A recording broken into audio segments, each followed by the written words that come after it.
కారం రంగు రుచితో ఉంటుంది. ఆచి మిరపపొడి అదరగొట్టే కారం రంగు రుచి.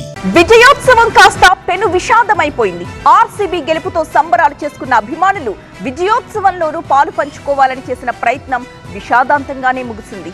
అహ్మదాబాద్ లో ఐపీఎల్ కప్పు గెలిచిన బెంగళూరు క్రికెట్ టీం కర్ణాటకలో అడుగుపెట్టిన క్షణం విషాదాన్ని నింపింది. ఆర్సీబీ జట్టు విజయోత్సవ ర్యాలీ తర్వాత బెంగళూరులోని చిన్నస్వామి స్టేడియంలో గ్రాండ్ సన్మానం ఏర్పాటు చేసింది కర్ణాటక ప్రభుత్వం. దీంతో తమ అభిమాన జట్టును చూసేందుకు లక్షలాదిగా తరలివచ్చారు ఫ్యాన్స్. ర్యాలీ వెంట పరుగులు తీస్తూ క్రికెట్ స్టేడియానికి పోటెత్తారు.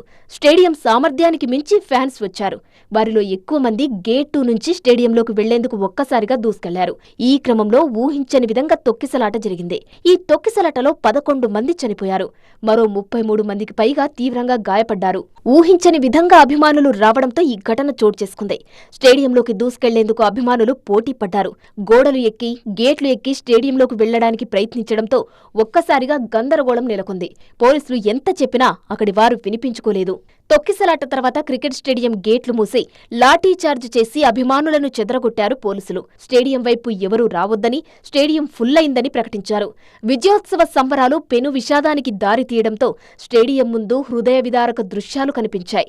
తొక్కిసలాటలో ఊపిరాడక కొందరు, గాయపడి మరికొందరు ఇలా చిన్నస్వామి స్టేడియం ముందు ఆర్తనాదాలు, హాహాకారాలు చేశారు. తొక్కిసలాట ఘటనలో 11 మంది మృతి చెందడంపై సీఎం సిద్ధరామయ్య విచారం వ్యక్తం చేశారు. ఈ ఘటనపై న్యాయ విచారణకు ఆదేశిస్తున్నట్లు చెప్పిన సీఎం విచారణ కమిషన్కు 15 రోజుల గడువు ఇస్తున్నట్లు తెలిపారు. ಒಂದು ಮ್ಯಾಜಿಸ್ಟ್ರಿಯಲ್ ಎಂಕ್ವೈರಿನೂ ಕೂಡ ಆರ್ಡರ್ ಮಾಡಿದ್ದೀವಿ. ಜಿಲ್ಲಾಧಿಕಾರಿಯಿಂದ ವಿಚಾರಣೆ ಮಾಡಿಸ್ತೀವಿ.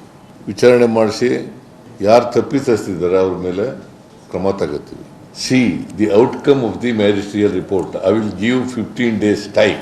35,000 కెపాసిటీ ఉన్న స్టేడియం దగ్గరకు ఏకంగా 2 లక్షల మంది తరలి రావడం, వారిలో చాలా మంది స్టేడియంలోకి వెళ్లేందుకు ప్రయత్నించడంతో తొక్కిసలాట జరిగిందని పోలీసులు చెబుతున్నారు. అయితే ఇంతటి పెను విషాదానికి కారణమెవరు?